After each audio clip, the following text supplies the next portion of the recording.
any point. The x component is still x. And how do you find a point on the y component? How do you find a point on the z component? On the y components is going to be, this is the radius already. And then radius is the hypotenuse right here. So this is adjacent, right? Adjacent is going to be cosine. So r cosine theta. And then for the z right here, so theta is right here, so opposite, so we're going to be sine, so r sine theta. So you are using the two variables where r is a function of x, so let me rewrite it. X comma f of x cosine theta comma f of x sine theta, where r is a function of f of x, right? R is the radius. When I draw it to x-axis here, the y-axis here, you have a function, you're rotating. Okay. This is the radius that you have, which is f of x. You're rotating. So this is the general formula applied to the surface of revolution. Then the two variables you're going to use to represent the parametric surface is x and theta, where x is really x, and then theta is the angle of rotating. Now you can do the work. Okay. How about another application you're going to see in Calc 3? Talking about parametric surface. You have the x-axis, the y-axis, and the z-axis, and you have the function z equal to f xy. And what am I talking about here? You have a surface. Okay. So any point on xy, you can find a point on the surface. Z equals f x y is a function. And this specific function can be interpreted what? A vector form is x comma y comma f x y. Okay? That's going to be the surface, the same thing of that z equals f x y, written in the vector form. This is y, x, y. So the two variables, instead of using uv, I use x, y. I have this.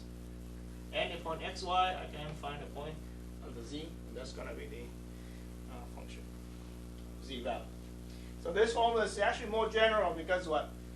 This one going to pass the vertical line, vertical line test, you see, because of the function, right? 3D. And this one in general could be a revolution, any kind of surface could be a sphere. So in other words, you may fail the vertical line test, doesn't matter. As long as you have a surface in 3D, you can use a vector form right here to represent. Okay, so we have some idea of parametric surface. All right. Now we're going to talk about how to calculate the area of parametric surface.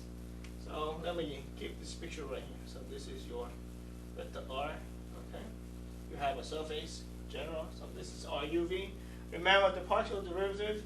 You got r right like this. If you do ru, what does that mean? You're going to take the partial derivative of that vector function with respect to u. So let me write short. This is what? dx over du, dy over du, and then dz over du.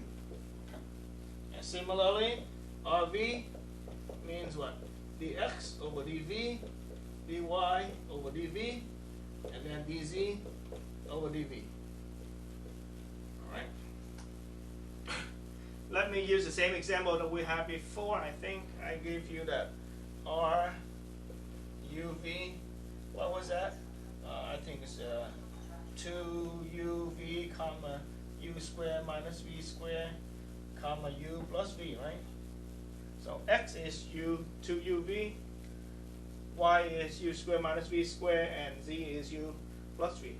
So we have ru, derivative of everything in terms of u. This is what? 2v, 2u, right? And 1. See why? Derivative of 2u with respect to u is 2v. U squared derivative is 2u, and this derivative is 0, and then u derivative is 1, plus 0 is 1. Then rv is going to be 2u negative 2v and 1. See why it's negative right here? The derivative of u squared in terms of v is 0 minus v squared, the derivative in terms of v is negative 2v. So you got RU and RV. Okay, so those are the partial derivative in terms of u and v. And how do we think of it? RU is like the tangential vector respect to the u direction. So this is direction, right? And then RV, this is RU. And then RV is another tangent vector to the plane respect to the v condition, v direction. Okay.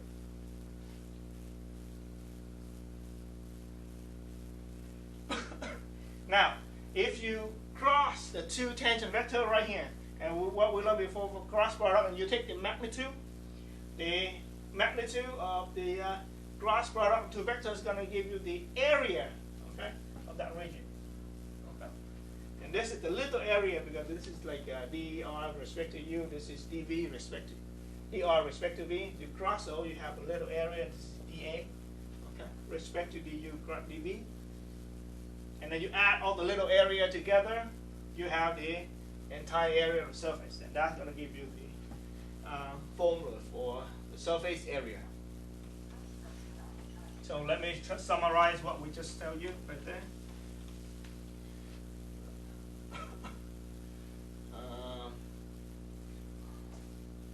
How do I write it now? Little area. Okay. A here means the area. Okay. I want to calculate the area of that surface. I chop it up. I calculate the area. A little square cut up. Okay. Is RU du cross RV dV. Okay.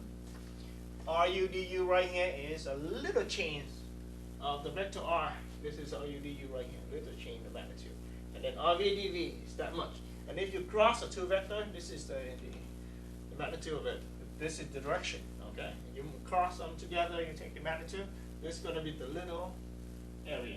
And instead of writing this way, this is equal to RU cross RV du dV. Just in case you guys don't see it, let me write it down here. This is RU cross RV magnitude, then du dV, right? This is dA. Okay.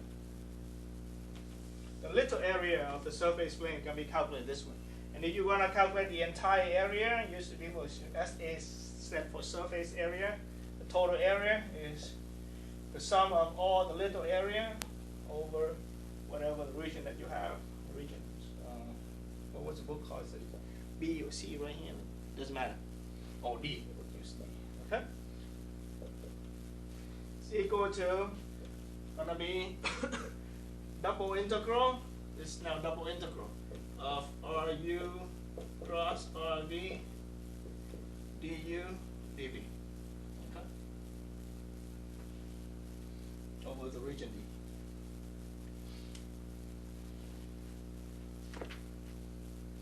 Before giving you an example, let me show you a formula I think that many of you guys seen before. The surface area for the special case. We're talking about the function z equal to f x y, then the parametric vector form of it will be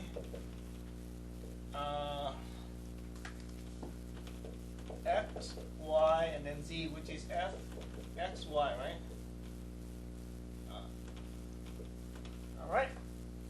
So we can, now u is x and v is y, so ru now is rx. Rx is going to be 1, 0, df over dx. You see, derivative of x with x is 0, derivative of y with x, x to x is 1, derivative of y with x is 0. And then this is partial derivative of f double x. And then ry is going to be 0, 1, and then df over dy. Okay.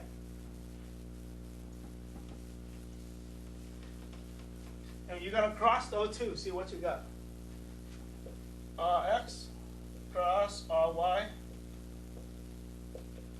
You cross the two vector, and now we're going to do it quick. And imagine this is I, right? J here, K here, right? So you're going to do the determinant of a 3 by 3 matrix, for the I component. df or dy times 0, 0 minus 1 times df or dx, or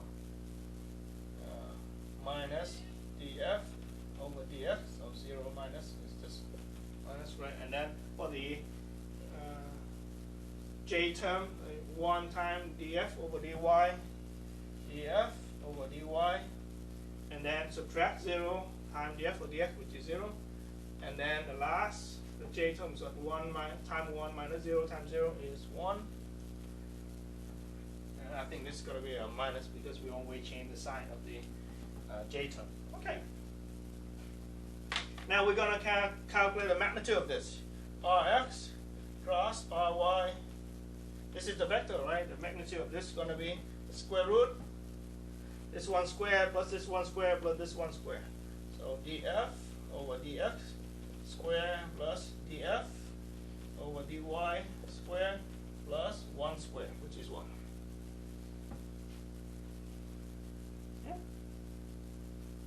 So the surface area for z function, okay, and this one, remember, this means what? The surface of passive vertical line test is going to be double integral of square root of df over dx square plus df over dy square plus 1, and then dA.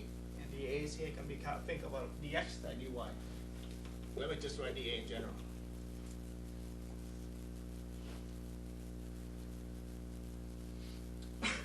Now let me give you an example of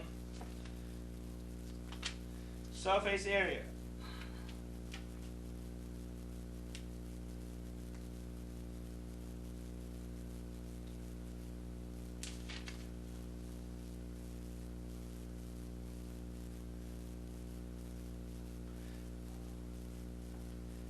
Think of a simple one.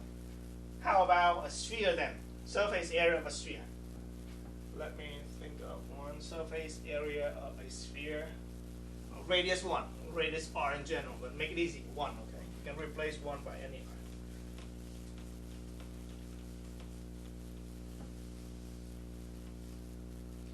r. Example. Calculate the surface area of a sphere of radius, say 1. Make 1 easy. Okay.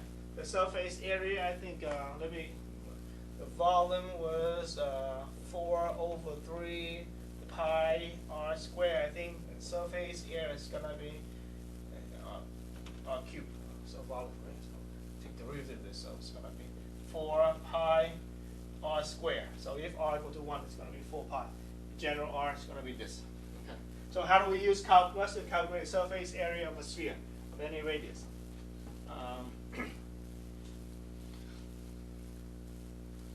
First of all, we have to find the parametric equation of surface area of the sphere.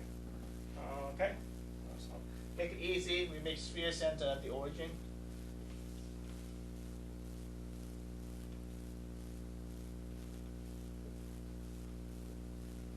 X-axis, y-axis, and z-axis right here.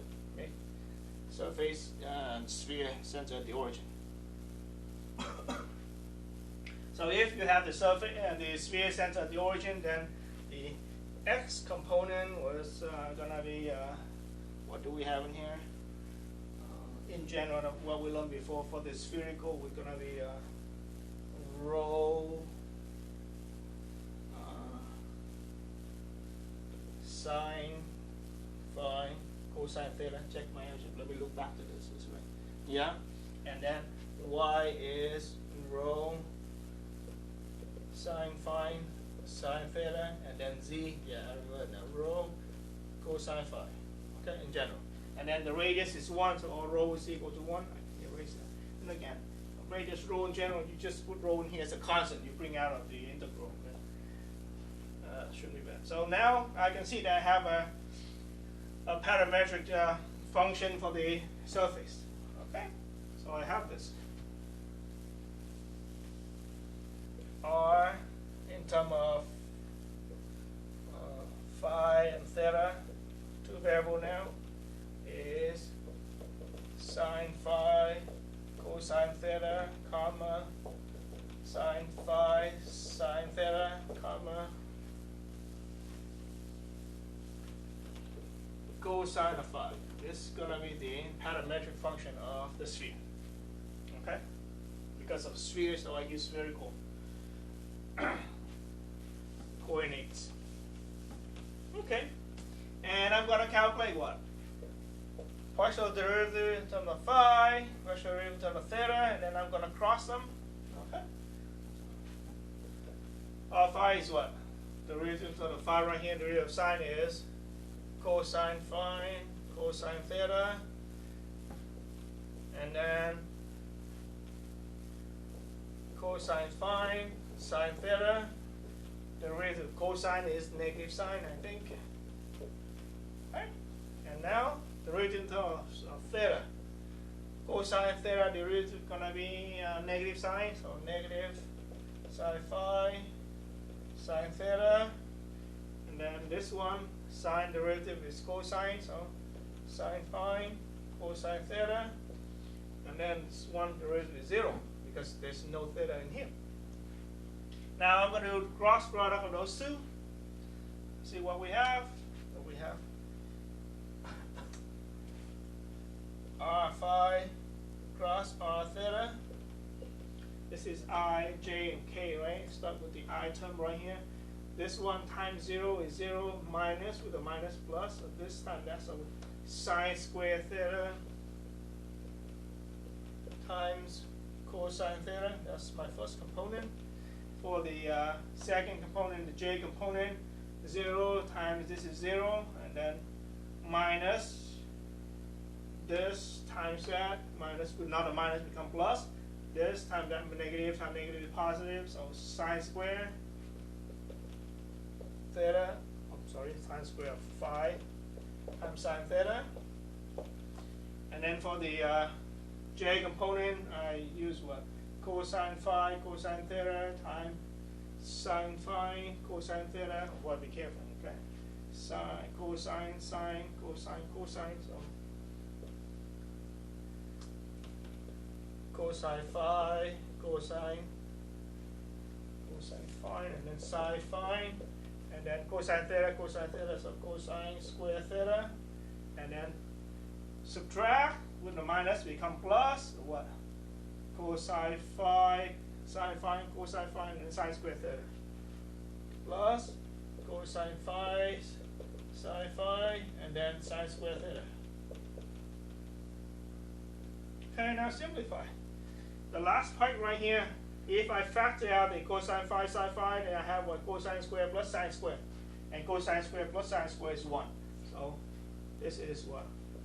Cosine phi, sine phi of cosine square theta plus sine square theta. And you know the cosine square plus sine square is 1. This is just cosine phi times sine phi. Okay? So this is really cosine phi times phi for the last component. Okay, now we're going to calculate the magnitude of this. R phi cross R theta, the magnitude. Going to be square root, right? And then you square up everything and add them up. This is sine square theta. I'm running out of room, so I need to erase something to write, right? Cosine square. Oh boy. This is sine to the 4 theta, cosine square theta plus sine to the 4 theta times sine square theta plus cosine square phi, sine square phi. Okay, let me carry it up here because I'm running out of room. So in here, let's simplify. Sine to the 4 theta cosine plus sine to the 4 sine theta. Factor the sine to the 4 out. It's going to be what? Cosine squared plus sine squared, which is 1. So this is, we write it in here, r phi plus r theta. It's going to be square root, right? Sine to the 4 theta, parenthesis, cosine squared theta, sine squared theta. Okay? Plus sine squared theta, actually. And then plus this is cosine squared. I think I got something wrong here. Should be phi in here, right? Let me double check on my words. Oh yeah, it's a phi. Phi. This is right, phi. So, excuse me for the notation. I make a mistake on the angle. Okay, this is phi. This is phi. Okay? So this is cosine square phi, sine square phi. Alright? And this is just 1. This is square root of sine to the 4 phi plus cosine square phi, sine square phi. You can factor out the sine square phi. Square root right here. I got sine square phi plus cosine square phi. This is 1, and then square root of sine square is just sine of phi. Okay? So all the calculation need to what? This calculation, the cross product with the magnitude is equal to sine of phi. Okay? So erase everything. I need some room. This really equal to sine of phi. And you know what? If you got the radius, r is going to be r times sine of phi. I try to simplify the problems of the constant r anyway. Okay? And now you want to calculate surface area. You apply the formula. The surface area of the sphere by our formula is going to be double integral. Let me redraw the picture as we have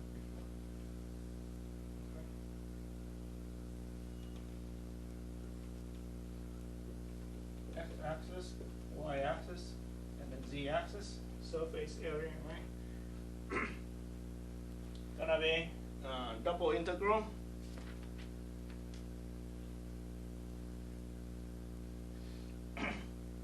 of what did I write before?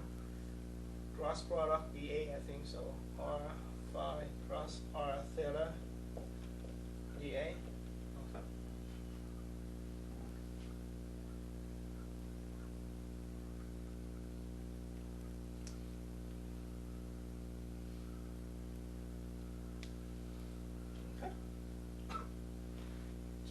Check on the word, and this is double integral.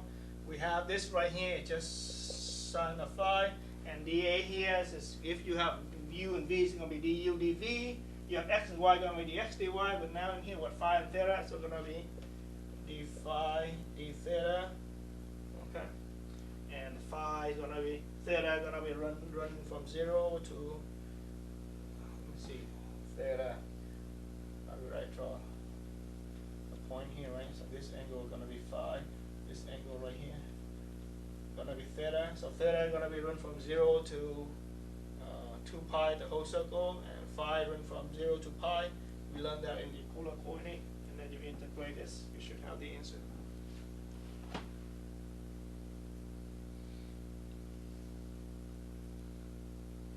Yeah. So phi here, antiderivative of sine is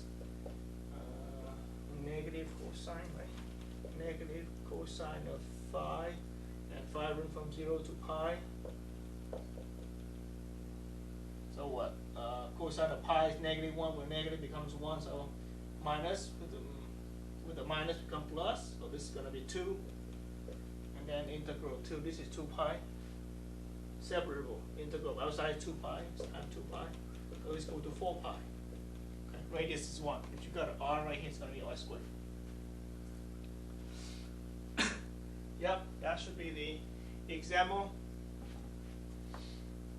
Let me see if I missed anything on this section. So anyway, in this section right here, we talk about parametric surface. Let me try to summarize the whole section before I stop the video clip. You try to find the parametric function of the surface. So parametric function of the surface is going to be a two-variable vector function. Okay, could be phi, theta, could be UV, could anything. And then you want to calculate the surface area. You do what? Partial derivative of the first variable, partial derivative of the second variable. You cross product. Be careful, a lot of math going on, right? And then calculate the magnitude, and then dA in here, phi and theta, so it's going to be dA here means what? Little change of area, it's going to be d phi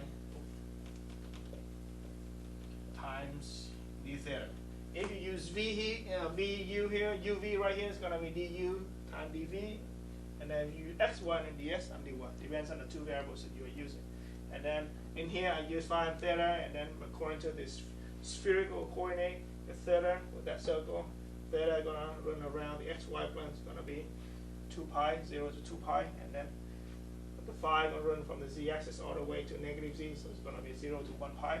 That's what we've done before, and then you calculate the integral.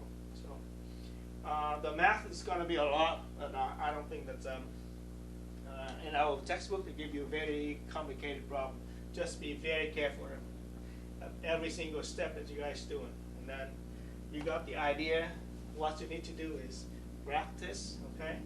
Do more math, do more integral, and for sure we're gonna make mistakes. I do make mistakes too. Then calculate if it's not right. Don't give up. Try again. Too hard. Shoot me an email, okay? Use my school email, Valencia email. Shoot me an email. Show me your work, like many of you guys already done in the past. Then I can take a look at your calculation, your integral, your vectors, and hopefully I can figure out the mistake for you, the error for you, where it's going wrong.